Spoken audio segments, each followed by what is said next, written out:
Raffle کا تعلق وسطی پنجاب کے ایک غریب گھر سے تھا۔ اس کی عمر 12 سال تھی جب اس کا باپ اچانک بیمار ہو کر مر گیا۔ اس وقت اس کی بڑی بہن جس کا نام زرکا ہے، اس کی عمر 15 سال تھی۔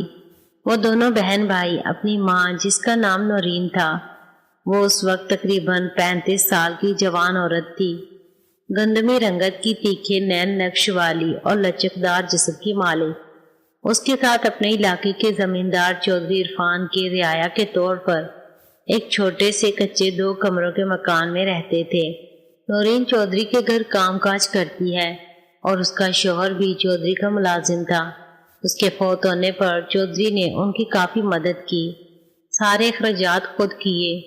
نورین کے سسرال میں ایک سسر جو اب بزرگ ہو گیا تھا، جو کہ بیٹے کے مرنے کے بعد اپنی شادی شدہ بیٹی کے پاس چلا گیا تھا رہنے کے لیے۔ کبھی کبھار چکر لگا جاتا۔ زرکا بھی ماں کی طرح تھی، اس پر نئی جوانی آ رہی تھی، اس کا جسم بھی بھر رہا تھا۔ نورین سارا دن چودھری کے گھر کام کاج میں مصروف رہتی تھی۔ رافل سرکاری اسکول میں 5ویں کلاس میں پڑھتا تھا۔ زرکا کو نورین نے 5 تک پڑھانے کے بعد اسکول سے ہٹا لیا تھا۔ بھائی کے لاڈ پیار کی وجہ سے بہت بگڑی ہوئی تھی۔ اس وقت گھر کے معاملات میں اس کی سرداری تھی۔ بھابھی جب تک زندہ تھی تب پھر بھی کنٹرول میں رہتی تھی، کیونکہ وہ بھی چودھرائن تھی، لیکن اس کے مرنے کے بعد اسے پوچھنے والا کوئی نہیں تھا۔ چودھری عرفان سارا دن ڈیرے پر حقہ پیتا اور علاقے کی پنچایت وغیرہ نپٹاتا یا پھر زمینوں پر چکر لگانے چلا جاتا۔ وہ عموماً شام کو ہی گھر واپس آتا، تو گھر کے سارے معاملات اخراجات وہی دیکھتی تھی۔ سوائے رافل کی ماں نورین کے ہر ملازم یا ملازمہ سے حقارت سے پیش آتی تھی، بس نورین سے نرمی سے پیش آتی تھی۔ 2 سال پہلے جب رافل کا باپ فرید زندہ تھا، ایک دن روزی ماں کے ساتھ چودھری کی حویلی گئی اور ایک طرف فرش پر بیٹھ کر گولیاں کھیلنے لگ گئی۔ اچانک اس کی ناک کے نیچے درد سا محسوس ہوا۔ وہ اٹھی اور ماں کو ڈھونڈتے ہوئے حویلی کی پچھلی طرف آ گئی، جدھر چھوٹی چودھرائن رومانہ کی رہائش تھی۔ وہ کمرے کی کھڑکی کے پاس سے گزری تو اندر سے عجیب آوازیں آ رہی تھی۔ زرکا کی نظر کھڑکی کے تھوڑے سے کھلے ہوئے پٹ سے اندر گئی تو وہ اندر کا منظر دیکھ کر اپنے درد کو بھول گئی۔ اندر رومانہ بیڈ پر لیٹی ہوئی تھی، اس کے اوپر اور کوئی نہیں، زرکا کا باپ فرید تھا، جو کہ ایک صاف رنگت کا نوجوان مرد تھا۔ وہ بے دردی سے رومانہ کو بھنبوڑ رہا تھا۔ رومانہ کے لذت سے آوازیں نکل رہی تھی۔ وہ بول رہی تھی، جلدی کرو فرید، میری پیاس بجھا دو، بڑے دنوں بعد آئے ہو، کدھر رہ جاتے ہو؟ وہ بس بی بی جی، چودھری صاحب کے کاموں سے فرصت ملے تو ادھر آؤں، رومانہ بولی۔ کتنی بار کہا ہے جب اکیلے ہوں اس وقت مجھے بی بی جی نہ کہا کرو، بس مجھے رومانہ کہا کرو، فرید بولا۔ کیا کروں جی، عادت پڑ گئی ہے، رومانہ بولی۔ اچھا باتیں نہ کرو، جلدی کرو۔ فرید جیسے ہی اگلی کارروائی کرنے لگا، ٹھیک اسی وقت زرکا کے کندھے پر کسی نے پیچھے سے ہاتھ رکھا۔ اس سے پہلے کہ ڈر کے مارے زرکا کے منہ سے چیخ نکلتی، ایک ہاتھ زرکا کے منہ پر آ گیا۔ نکلتی ہوئی چیخ ہاتھ کے نیچے دب گئی۔ زرکا کی آواز دب گئی تھی۔ جس نے اس کے منہ پر ہاتھ رکھا ہوا تھا، اس نے اسے کھڑکی کے پاس سے ہٹا لیا اور پیچھے کی طرف لے گیا۔ جب زرکا نے مڑ کر دیکھا تو وہ اس کی ماں نورین تھی۔ اس نے اسے کمر پر تھپڑ مارا۔ منحوس، تو ادھر کیا کرنے آئی تھی؟ زرکا نے روتے ہوئے جواب دیا، اماں میں تجھے ڈھونڈنے آئی تھی، میرے پیٹ کے نیچے درد ہو رہا ہے۔ نورین نے پوچھا، کہاں درد ہو رہا ہے؟ تو زرکا نے ناف سے نیچے ہاتھ رکھ کر بتایا تو نورین اس کو علیحدہ سائڈ پر لے گئی اور چیک کرنے لگی۔ اس کے بعد بیٹی کا بازو پکڑ کر اسے لے کر حویلی کے اگلی طرف آ گئی اور بڑی چودھرائن یعنی چودھری عرفان کی بیوی لطیف بیگم کے پاس آ گئی اور اسے کہا کہ زرکا کی طبیعت خراب ہے، میں اسے گھر چھوڑ کر آتی ہوں۔ لطیف بیگم نے پوچھا، کیا ہوا ہے؟ نورین نے بتایا کہ بی بی جی، زرکا جوان ہو گئی ہے۔ لطیف بیگم سمجھ گئی۔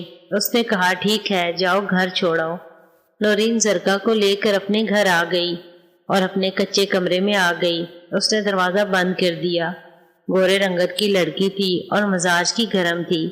نورین سب کچھ جاننے کے باوجود چپ رہتی تھی، کیونکہ اسے پتا تھا کہ چودھری ان کی ہر ضرورت پوری کرتے ہیں، اور رومانہ بھی گاہے بگاہے اپنے کپڑے اسے دیتی رہتی ہے اور اس کے ساتھ خوش مزاجی سے پیش آتی ہے۔ یہ سب کچھ فرید سے تعلقات کا کرشمہ تھا، مگر وہ بہت نک چڑی تھی۔ اگر وہ فرید کے اور رومانہ کے تعلقات پر اعتراض کرتی تو رومانہ اس کے بچوں کا جینا دوبر کر دیتی۔ فرید اور نورین کی شادی آپس میں پسند سے ہوئی تھی، اس کے باوجود وہ صبر کرتی تھی۔ اس کے علاوہ کوئی چارہ نہیں تھا۔ حویلی کے اگلے حصے میں رومانہ اسے ڈھونڈتی ہوئی آ گئی۔ نورین کدھر ہے؟ نورین کدھر ہے تو؟ نورین نے کچن سے نکل کر کہا، جی رومانہ بی بی۔ رومانہ نے پوچھا، کیا کر رہی ہے تو؟ نورین نے جواب دیا کہ بڑی بی بی کے لیے چائے بنا رہی ہوں۔ رومانہ نے کہا، اچھا چائے بنا کر میری بات سنو۔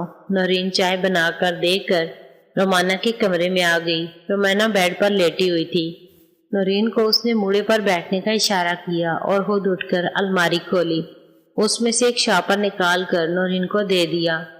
اس میں کچھ کپڑے ہیں، زرکا کو سیٹ کر کے پہنا دینا، اور کچھ پیسے الماری سے اٹھا کر دیے۔ یہ لو، اپنے اور رافل کے کپڑے بنا لینا، اور یہ شاپر بڑی چودرین اور باقی لوگوں سے چھپا کر لے کر جانا، بلکہ جب جانا ہو پچھلے دروازے سے جانا۔ نورین نے کہا، ٹھیک ہے جی۔ پھر وہ شاپر وہی کمرے میں چھپا کر رکھ کر باہر چلی گئی۔ رافل باہر سے حویلی کے اندر تیز سے آیا اور بولا، اماں مجھے بھوک لگی ہے۔ نورین نے اسے برآمدے میں بٹھا کر کھانا دیا۔ اس وقت چودھری کی دونوں بیٹیاں اسکول سے واپس آئیں۔ ان کا بھائی چودھری نہال نہیں آیا تھا، شاید ابھی تک باہر تھا۔ اتنی دیر میں وہ بھی بیگ اٹھائے اندر آ گیا۔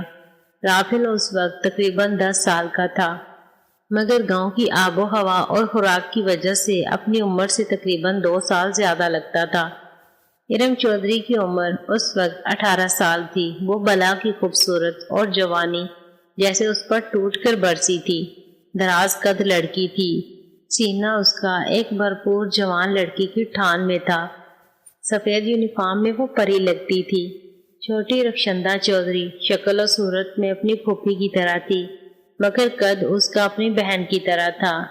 جسم اس کا پر بھی مائل تھا، مگر بے ڈھنگا نہیں تھا۔ دونوں اپنے کمروں میں چلی گئی تھیں۔ اس نے کھانا ختم کر لیا۔ نورین نے آ کر برتن اٹھا لیے اور رافل سے کہا کہ بجلی چلی گئی ہے اور کچن کی ٹنکی میں پانی نہیں ہے، مجھے نلکے سے پانی لا دے بالٹی میں، پھر کہیں جانا۔ حویلی میں پچھلی طرف ایک غسل خانہ اور ایک پات بنا ہوا تھا، سامنے ایک نلکا لگا ہوا تھا۔ رافل ہاتھ میں بالٹی پکڑ کر پانی بھرنے کے لیے آہستہ آہستہ جا رہا تھا۔ پیچھے سے کسی نے اس کے کندھے پر ہاتھ مارا۔ رافل نے پیچھے مڑ کر دیکھا تو ارم چودھری تھی۔ وہ شاید کپڑے بدلنے یا نہانے جا رہی تھی۔